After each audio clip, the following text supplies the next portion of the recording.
Ok, on est à nouveau ensemble.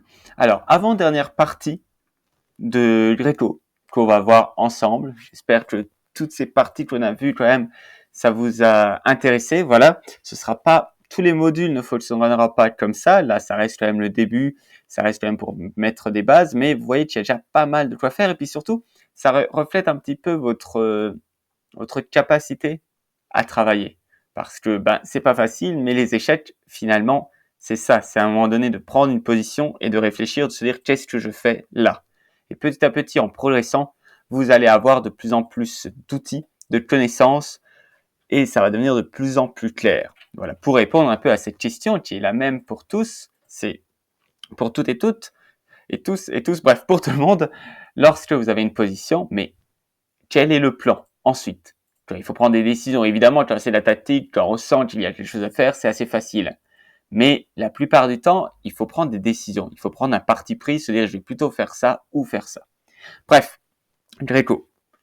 Alors, je vais m'économiser de la salive et vous économiser du temps. Ce n'est pas la peine que je détaille tous ces coups-là. A priori, vous les connaissez extrêmement bien. Voilà. Mais maintenant, les autres fois, habituellement, le fou venait faire échec et c'est comme on a vu dans la première partie, dans la deuxième partie, etc. Mais là, eh bien, les noirs tentent autre chose, de reculer. Quelle idée! Quelle mouche dont pique ce fou noir! Parce que là, maintenant, Greco, il a quand même un centre de pion plutôt balèze. Alors certes, il va falloir le gérer, mais j'ai déjà parlé de l'importance du centre, évidemment, et puis vous le connaissez. Là, c'est quand même assez visible, pour ne pas dire visuel. On voit bien que, pof, les blancs ont deux pions qui contrôlent vraiment tout le centre. En plus, ils ont un cavalier admirablement bien placé sur sa case naturelle. Le fou, qui est aussi sur une case naturelle, ou en tout cas habituelle. Il pourrait y en avoir d'autres, mais une très bonne case et une très bonne pression. Et puis, l'un des inconvénients, et on va voir maintenant si vous trouvez le plan que pourrait suivre Greco, que va suivre Greco, c'est justement cette puissance d'avoir des pions l'infanterie qui va chasser la cavalerie. Donc bon, assez d'indices donnés comme ça, c'est le moment d'attaquer. Comment va continuer Greco? Donc, à votre avis, là je vous ai déjà donné un indice en disant que l'infanterie, les fantassins vont attaquer la cavalerie. Donc, effectivement. Alors peut-être que vous vous dites, tiens, il pourrait rocher parce que vous savez que Greco, il aime bien mettre son roi à l'abri, c'est une bonne chose. Ici, rocher serait un petit peu faiblard. On peut continuer avec le 5. E5. Parce qu'en fait, ce cavalier-là, eh bien, il a plus beaucoup de cases. Ici, on va le mettre en rouge. Hop. Le rouge, ici, là, ça va pas. Partir ici et ici, c'est pas terrible. Les noirs décident de reculer. Il y avait aussi ici. De toute manière, c'était assez compliqué. Alors, comment, et c'est ce qui nous intéresse là, comment les blancs continuent. Donc, n'hésitez pas à mettre sur pause la vidéo. Quel est le plan qui suit? D5. Bien, si vous avez vu D5, c'est D5 ou le roc. Comme dit le roc, mettre le roi à l'abri. Pourquoi pas, c'est pas une mauvaise chose. Mais comme il n'y a pas de menace immédiate, on est très loin d'avoir une menace immédiate, parce que finalement, quand le manque d'espace des noirs fait qu'ils ont que 2 pièces, et éventuellement la dame qui pourrait sortir, mais la dame n'a aucune case, intéressante en tout cas. Donc pas trop de soucis, échec là, c'est aucun souci, au contraire, ça nous fait développer une pièce, si tu ne nous dérange pas. Donc on continue, on y va avec D5. On gagne encore plus d'espace. On voit, pourquoi il faut se méfier des pions, car le fait que les pions ont très peu de valeur, eh bien on peut facilement chasser d'autres pièces, faire peur à d'autres pièces. Voilà, si un cavalier attaque un pion, on peut simplement défendre le pion. Par contre, si un pion attaque un cavalier, défendre le cavalier ne sert à rien. C'est de ce côté-là, ils sont plus vulnérables. Ok, bon. Hop, D6. Alors, si vous avez vu D5, j'espère que vous avez calculé la suite, effectivement avec D6. ce qui offre plusieurs avantages. Alors oui, au continue d'attacher, mais à la limite, si le cavalier revient là, bah, ça nous arrange pas vraiment. Donc, le but de D6 et autres.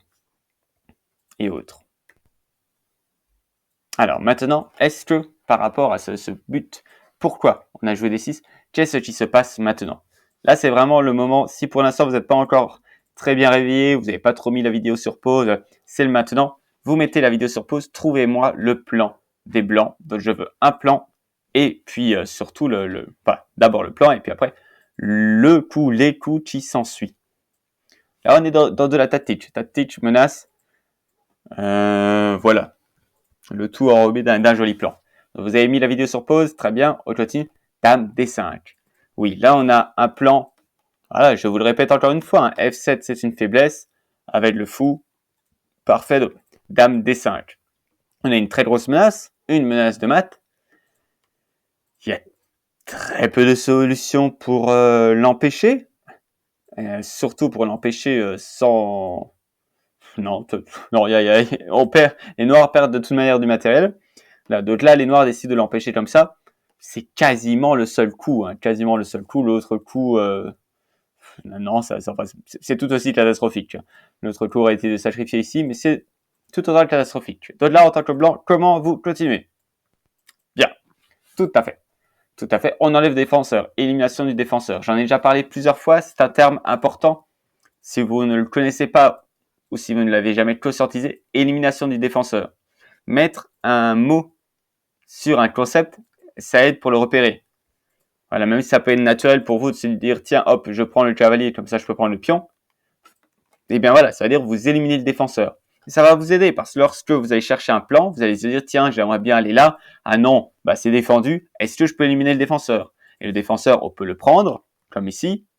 On peut le chasser, si on avait un pion qu'on avance par exemple. On peut l'attirer. Imaginez mettre une tour ici qui pourrait l'attirer. Voilà, on peut dévier. Alors, pas le cavalier, mais s'il y a d'autres pièces. Bref, il y a plusieurs manières, il y a 3-4 manières comme ça de gérer un défenseur. Donc, élimination du défenseur. Là, les noirs, il y a toujours la menace de mat en F7. Ils mettent un autre défenseur. On a déjà gagné une pièce. On continue, on chasse le défenseur. Et là, petite contre-attaque. Petite contre-attaque des noirs. La dame est attaquée. Et puis, il y a quand même une menace d'échec. Bon. Comment s'en sortent les blancs? La menace n'est pas très compliquée. Hop, dame D2. Voilà, il fallait juste voir. Mais bon, là, il n'y a rien de compliqué. Mais il y a une double attaque, en fait. Ils attaquent et la dame, et ils menacent échec en C2. Dame D2, pas de souci. Les noirs bougent la tour pour espérer la sauver. Et là, le petit coup final. Et on va s'arrêter là-dessus. Un fou F6. Eh bien, ça coince la dame.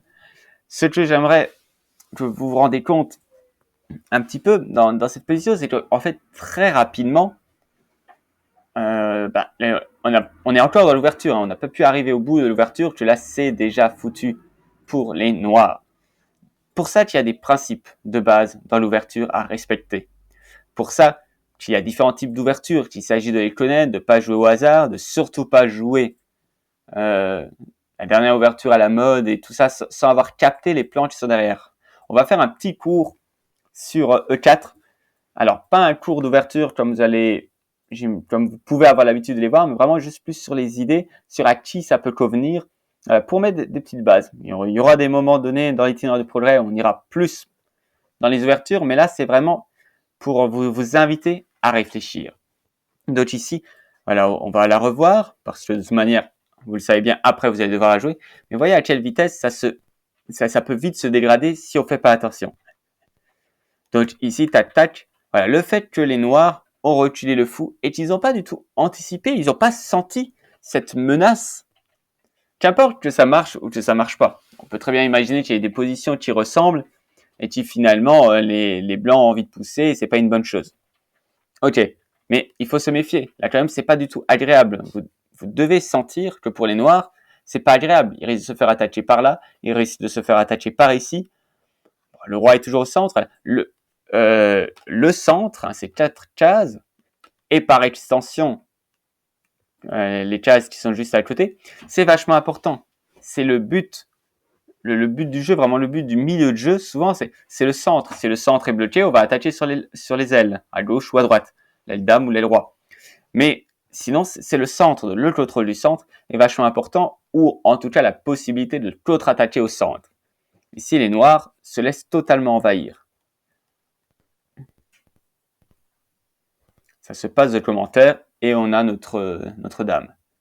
Voilà. S'il n'y avait pas ce coup de dame, eh bien c'est possible que c'est pas terrible. Parce que finalement, ici, le centre est fort parce qu'il y a des potentialités. Parce qu'à n'importe quel moment, ils vont pouvoir pousser. Donc, il y a des menaces de pousser. Les noirs doivent faire attention. À partir du moment donné où on décide de pousser, c'est un peu comme si on décidait de casser, de passer à l'offensive. Donc, si ça rate, eh bien, on a cassé notre centre. Heureusement, ici, voilà, l'avantage d'espace, la coordination des pièces font que c'est vraiment c'est vraiment les vacances pour les blancs. Voilà. Donc, aujourd'hui, assez rapide. On voit une autre possibilité à des menaces d'attaque assez rapides. On est toujours dans un style très spectaculaire. C'est le style que je vous propose de tenter ces prochains temps. N'hésitez pas, surtout en partie par correspondance. Évidemment, en essayant de jouer un peu selon ce style-là, vous allez perdre, possiblement plus souvent que d'habitude. Mais vous allez apprendre des choses. Et c'est comme si vous apprenez, c'est comme si vous faites de la guitare. Vous savez bien jouer de la guitare. Lorsque vous allez apprendre le violon, ça va vraiment pas être joli. Alors que lorsque vous faites de la guitare, c'est joli. Mais au fur et à mesure, ça va devenir de plus en plus écoutable, ce que vous faites au violon. Ben là, c'est un peu la même chose. Et puis surtout, c'est que c'est un style. Si ce style-là, vous l'avez pas un minimum maîtrisé, c'est pas la peine de passer à un autre style. C'est que vous passez, voilà, un style plus défensif par défaut parce que vous savez pas attaquer. Mais si vous ne savez pas attaquer, eh bien, vous ne savez pas non plus comment se défendre. Voilà. Donc, on s'arrête là pour ça. Je vous laisse sous la vidéo faire l'exercice habituel. Vous le connaissez bien. Et je vous dis à bientôt pour la dernière partie sur ce modèle-là, sur cette forme pédagogique-là avec Greco. Bravo en tout cas d'être arrivé jusque là pour le moment.